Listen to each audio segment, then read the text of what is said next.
My name is Haydar Muntadhar. I've worked in the field of what's known as countering violent extremism, but with a special focus on education and different aspects of education. And I'm excited to showcase my program today, which focuses on civic education.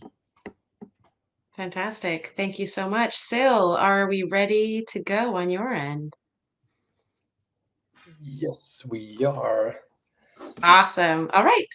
The scene, yeah. Let's see what Haydar's made.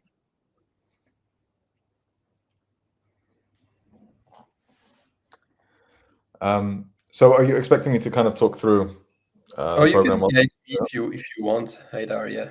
Okay. So, yeah, if you grab the lamp. If that's possible. Okay, cool. All right, okay, so we're rocking and rolling.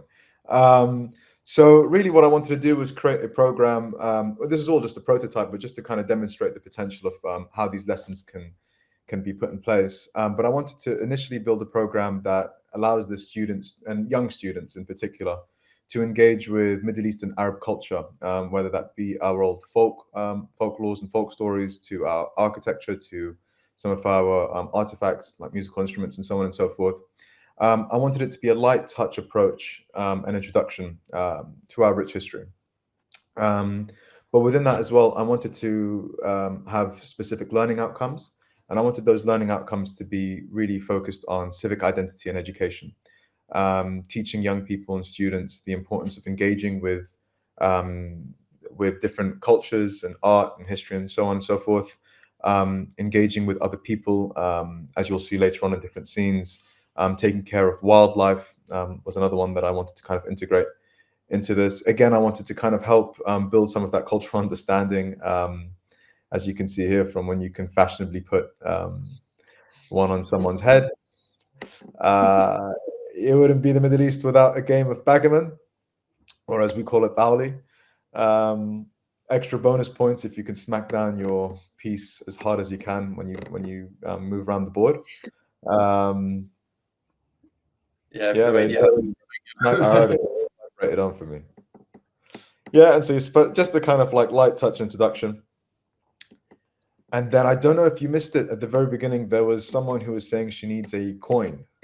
I see it. Yeah. And lo and behold, look, there you go. How fortunate. There is a coin there. I played around with some of the sounds. I think some of the sounds that are integrated into Zoe is quite cool. So, there's like a cue basically that allows you to know that you've done the right thing and that it's quite mysterious. So you're given the coin down, and lo and behold, a magic carpet that you can jump on in.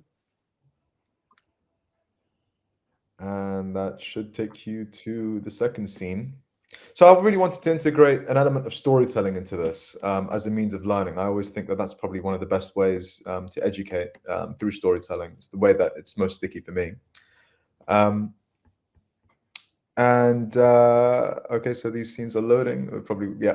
So this obviously, I'm from Iraq originally, so obviously these Babylonian gates are quite.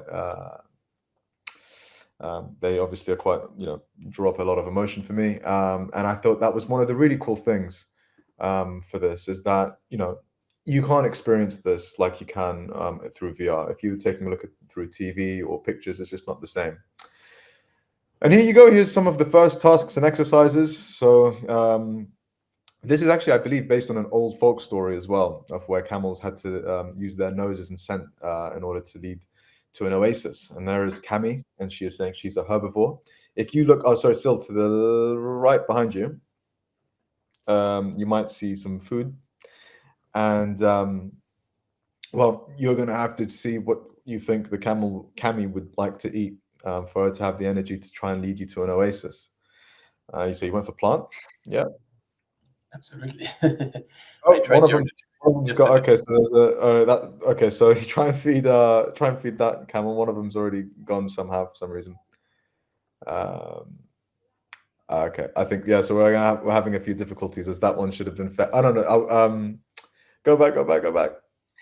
Oh, you want me to We've go had a back few there? difficulties. Yeah. So basically, what it should have happened if it was all working fine was if you feed the camel, it would walk forward and then it would bring down the gates, and the gates should then show you an oasis. Oh no, I think so. Something must have gone wrong in this program. So it's gone Yeah, haywire. I No, mean no, no. the interaction Yeah, no, is it's got this stuff. So this basically then just kind of describes to you what an oasis is, and then allows you to then press there you go. So just kind of educate you about the whole purpose of this was really to showcase that it's important to take care of wildlife and the environment, and also to educate around the oasis about what oases are. Oases, I think maybe. But then behind you, it will say push a button. And if you push that button, it will take you to the third scene, hopefully. Yeah. There you go. Okay, so this was a cool asset, and it was a cool way of demonstrating the kind of beauty of Islamic art and neck architecture, one that obviously focuses on geometrical shapes and patterns. So I thought that was pretty neat. And then I also wanted to kind of demonstrate how the Zoe platform could be used to kind of ask and answer a few questions. And I did it through the quirky way again of rubbing lamps and trying to summon genies. So you have to choose the correct lamp to answer the question, and if you do, you see the Haydar genie come up. So there's two other questions if you go in rotation.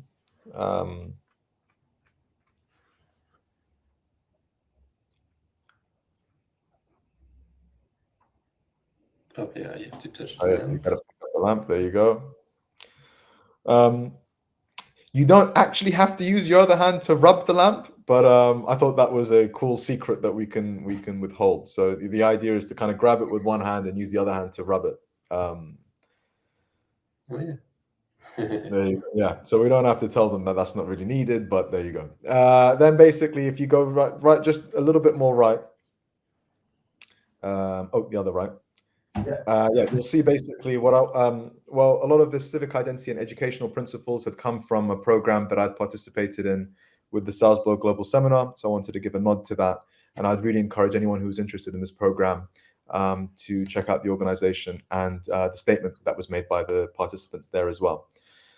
And that really is the program. Apologies again for there was a few mishaps with the camels.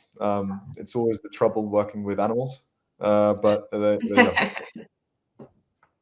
Thank you so much, Haydar. That was gorgeous, really visually compelling. I enjoyed that a lot. You've got a question just popped up asking if you created the assets because they're very impressed with the Babylonian arch. Yeah, no, I was very fortunate that was in Sketchfab, and I thought it was gorgeous as well. And so I really I was really, really fortunate in having that there. And I'm really excited to see how things develop and progress as technology grows and it becomes easier to make scans and so on and so forth. How those can be integrated into lessons, I think, is a really exciting thing. But yeah, it's absolutely gorgeous. I mean, full credit to whoever had made that.